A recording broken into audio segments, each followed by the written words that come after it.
Happy Wednesday, Mel members and friends. This is lesson 4 of our Share the Dream series, where we're looking at 6 principles from the life and teachings of Dr. Martin Luther King Jr. If you've missed any of our first 3 lessons, you can review them on Facebook, YouTube, or Twitter. And if you're watching on any of those platforms now, do me a favor and help us to spread the word by liking the video or sharing the video. In week 1, we discussed love. Week 2, we focused on conscience. Last week, we explored how Jesus modeled both retributive and restorative justice and how God calls us to do the same.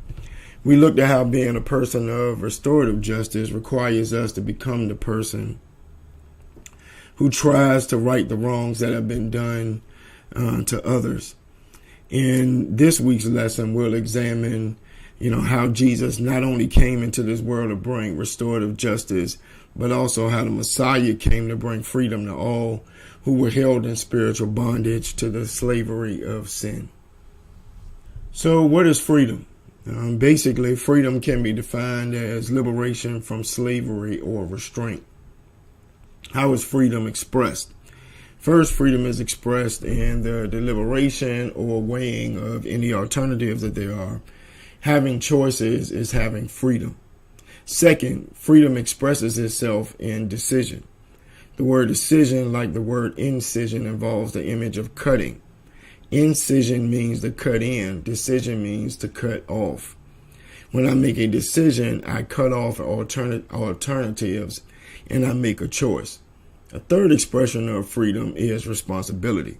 This is the obligation of the person to respond if they are questioned about their decisions. No one else can respond for them. Now, before we talk about freedom, let's talk about oppression. The first chapter of Exodus describes the weak, fear-based mindset of the Egyptian king that led to the enslavement of a people based on their ethnicity. Listen and think about similarities to the African American experience. Now Joseph and all his brothers and all that generation died. But the Israelites were exceedingly fruitful. They multiplied greatly, increased in numbers, and became so numerous that the land was filled with them. Then a new king, to whom Joseph meant nothing, came to power in Egypt. Look, he said to his people, the Israelites have become far too numerous for us. Come, we must deal shrewdly with them, or they will become even more numerous, and if war breaks out, we'll join our enemies, fight against us, and leave the country. So they put slave masters over them to oppress them with forced labor, and they built Pithom and Ramesses as store cities for Pharaoh. But the more they were oppressed, the more they multiplied and spread. So the Egyptians came to dread the Israelites and worked them ruthlessly. They made their lives bitter with harsh labor in brick and mortar, and with all kinds of work in the fields. In all their harsh labor, the Egyptians used them ruthlessly. The king of Egypt said to the Hebrew midwives, whose names were Shiphrah and Puah, when you help the Hebrew women in childbirth and observe them on the delivery stool, if it is a boy, kill him. But if it is a girl, let her live. The king of Egypt, also referred to as Pharaoh, was scared. He didn't try to befriend the Israelites living in the country. He didn't invite them to the table of fellowship. Instead, he started to sow seeds of fear and mistrust among his people, his supporters, his voters, if you will. Without any proof, the king tells the Egyptians that the foreigners in the land are not to be trusted. They would not be loyal in the time of war. So the Egyptians, whose lives were spared because of the work that Joseph had done, apparently without asking any questions or giving any pushback to their leader, they go along with the plan and they make the Israelites their slaves. And it was brutal. They forced the Israelites to do crushing and hard labor. They tried to break them, but were confused because the more they oppressed them, the more baby Israelites were born. So the Pharaoh tries another terrible tactic, infanticide.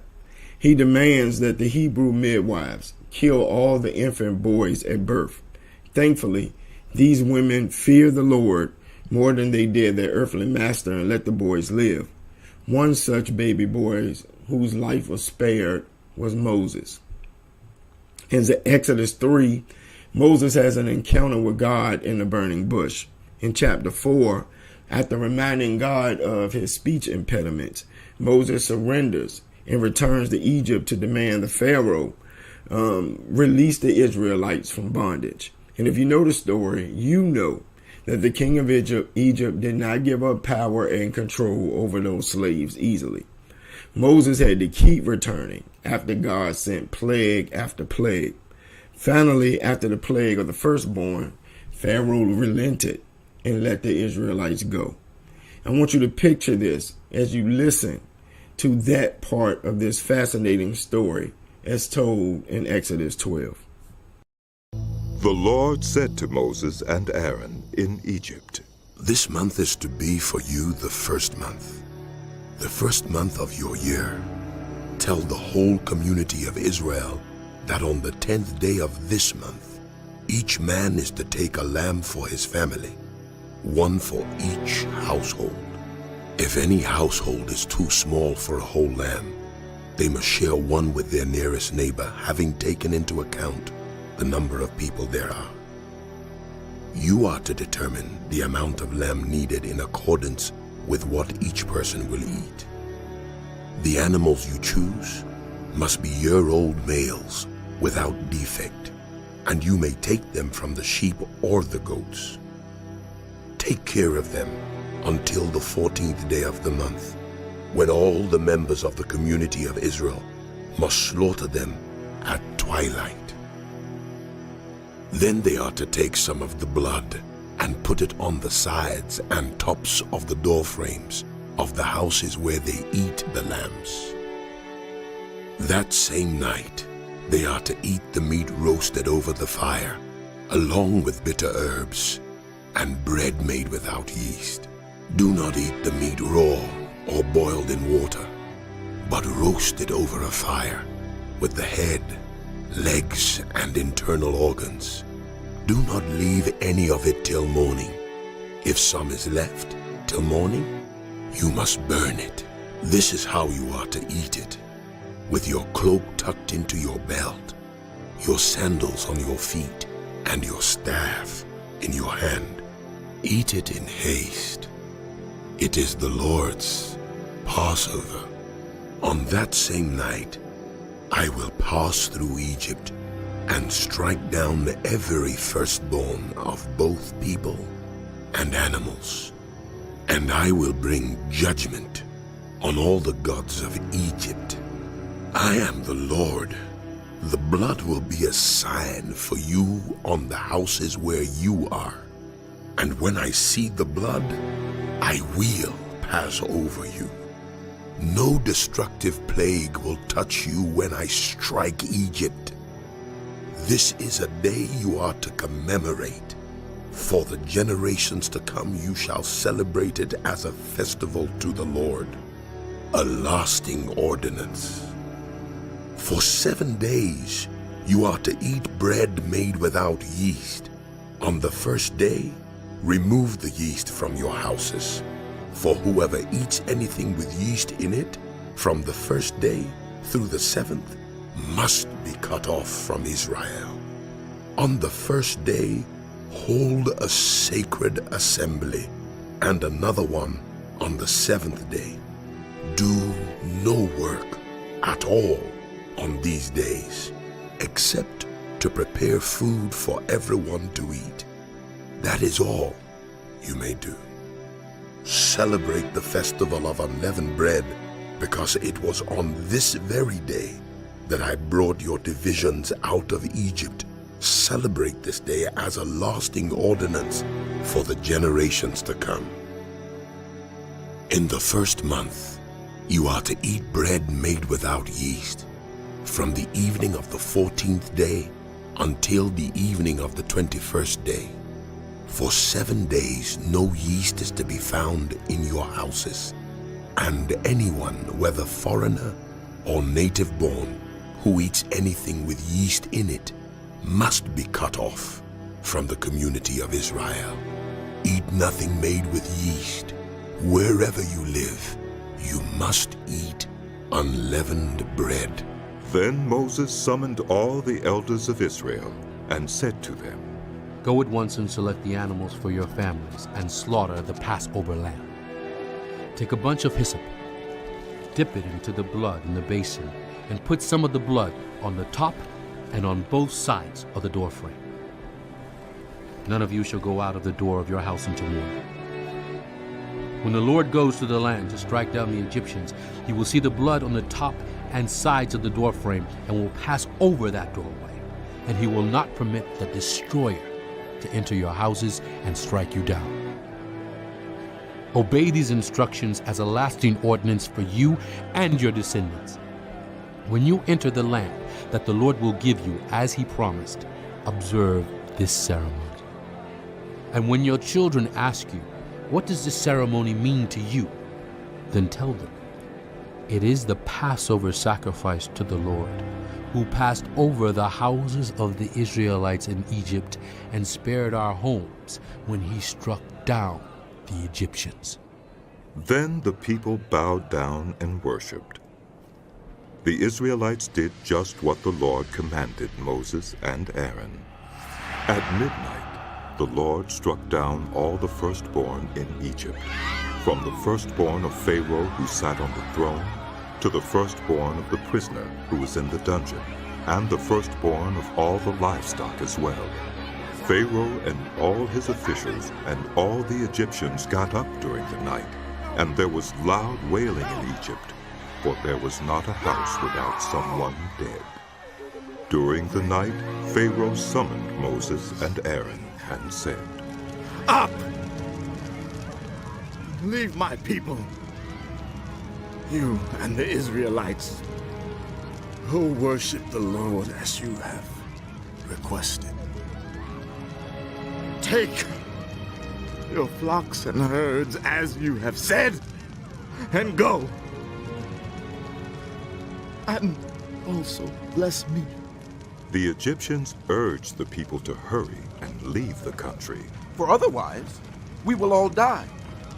So the people took their dough before the yeast was added and carried it on their shoulders in kneading troughs wrapped in clothing. The Israelites did as Moses instructed and asked the Egyptians for articles of silver and gold and for clothing. The Lord had made the Egyptians favorably disposed toward the people, and they gave them what they asked for. So they plundered the Egyptians. The Israelites journeyed from Ramses to Succoth. There were about 600,000 men on foot, besides women and children. Many other people went up with them, and also large droves of livestock, both flocks and herds. With the dough the Israelites had brought from Egypt, they baked loaves of unleavened bread. The dough was without yeast because they had been driven out of Egypt and did not have time to prepare food for themselves.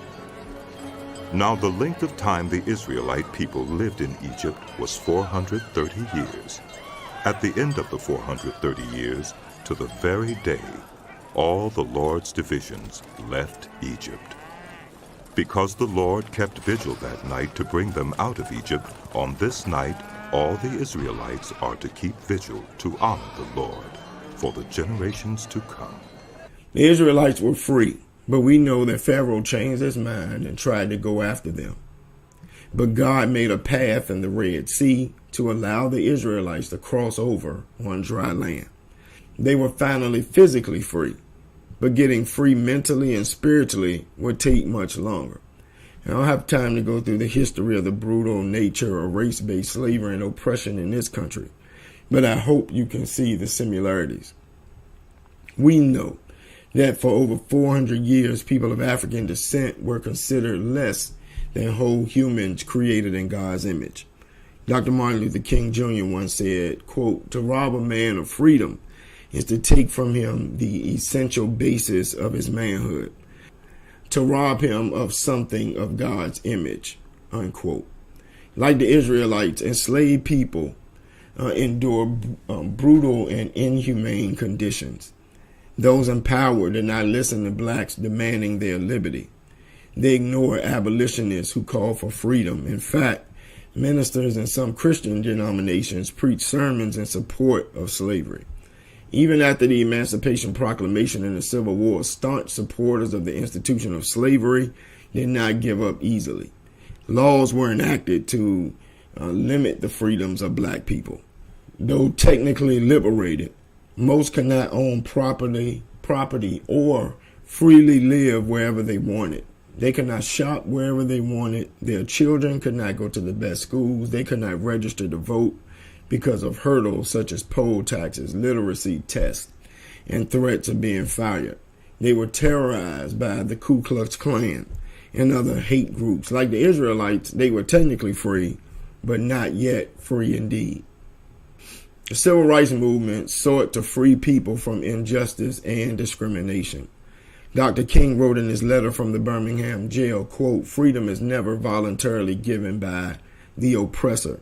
It must be demanded by the oppressed," unquote. So what does freedom really look like? The Bible study we are using as a guide says, and I quote, "To one tired, overworked 42-year-old woman, it looked like the ability to take a seat on a bus after she had paid her fare, made her way to her section, and settled in with her belongings. Rosa Parks' refusal to give up her seat to a white passenger on a Montgomery bus on December 1, 1955, was nothing less than a declaration of freedom." And that is true. But if we really want to be free, we need to tell the whole truth. And that is, 9 months before Rosa Parks defied the law, a 15-year-old named Claudette Colvin had done the same thing. This young woman, who is still living, currently 84 years old, says she knew her constitutional rights. She said on that day she felt history had glued her to her seat, feeling as if Harriet Tubman was pushing her down on one shoulder and Sojourner Truth pushing her down on the other. Colvin was arrested. When her case went to trial in May 1955, she was charged with 3 crimes: disturbing the peace, breaking the segregation law, and assaulting a police officer. The judge strategically dropped the first 2 charges but found her guilty on the 3rd for assault. Since Colvin had only been convicted of assault, appealing her case could not directly challenge the segregation law. Colvin was young and seen as feisty and uncontrollable by many adults and lived on the wrong side of town. Ultimately, civil rights leaders deemed her not the right kind of plaintiff to organize around. She feels it also has something to do with her skin tone, citing that some of the black leaders felt Rosa Parks being lighter would be more appealing for the cause. And though Rosa Parks is now more closely related to the Montgomery bus boycott, Claudette Colvin was one of the plaintiffs on the 1956 Supreme Court case, Broder versus Gale, which ultimately led to the desegregation of Montgomery's buses. For over 66 years, she had a criminal record as a juvenile delinquent. In 2021, an African-American judge in Montgomery, Alabama, publicly apologized to her and expunged her record. Claudette Colvin and Rosa Parks sought to be free and live freely. Their bravery impacted others' freedom as well. As we've discussed in previous lessons, over time, Dr. King's focus shifted from just freedom from racial discrimination to freedom from the chains of poverty and freedoms from the cruelty of war. 2024, despite the gains of the civil rights movement, freedom is a concept that some feel is only for certain people. Slavery still exists in various forms around the world, such as with human trafficking and harsh labor conditions. As Ava DuVernay argues in the documentary 13th, mass incarceration is a modern-day extension of slavery, which is legally allowed by the 13th Amendment of the United States Constitution. Freedom is more than a human right or desire. It's more than a principle that men and women have fought to obtain. Freedom is spiritual. At the start of his ministry, as we shared last week, Jesus announced his mission statement, quote, "The Spirit of the Lord is on me, because he has anointed me to proclaim good news to the poor. He has sent me to proclaim freedom for the prisoners and recovery of the sight for the blind, to set the oppressed free," unquote. Jesus represents freedom. Jesus provides freedom to all who accept his sacrifice and believe him to be the Son of God. According to John 10:10, Jesus came to bring freedom and abundant life. If we're not physically enslaved or do not witness such slavery on a regular basis, we may take the fundamental right of freedom for granted. We may not always think about what it means to be free and how this allows us to live according to our God-given purpose. But the reality is, all of us need the freedom that Jesus came into this world to give. On a spiritual level, before we get into relationship with God, we are in the bondage of sin. According to Romans 6:23, when we submit to sin, we are shackled and face separation from God. However, through Jesus, we can be liberated from the chains of sin. We can live in freedom, knowing that when we die, we will still live for eternity with God. Our freedom shall compel us to want the same kind of freedom for others. Our witness of Jesus' liberation power testifies that everyone can be set free from bondage. We then join with God to liberate those who are not yet free, recognizing that freedom is woven into our human spirit. Once the Israelites had been delivered from bondage in Egypt and were entering into the promised land, the Lord gave them certain rules and regulations that they were to follow.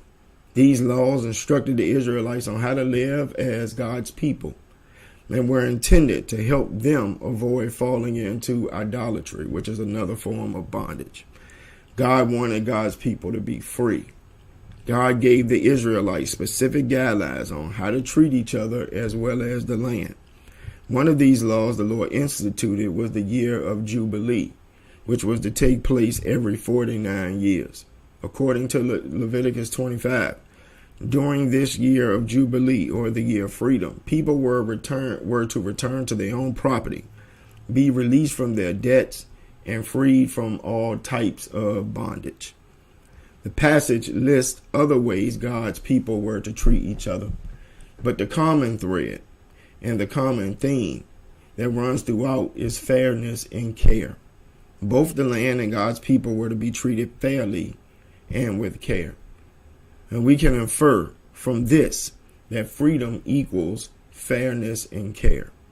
When we can take care of each other, we grant freedom to them. We choose not to rule over them with brute force, but instead we fear God and treat those made in God's image with care. That's true godly freedom. That concludes today's Bible study. This week's question, we often quote John 8:36, which says, "If the Son sets you free, you will be truly free indeed." Let's have a testimony service. From what has the Son set you free? How can you use this freedom to help liberate others?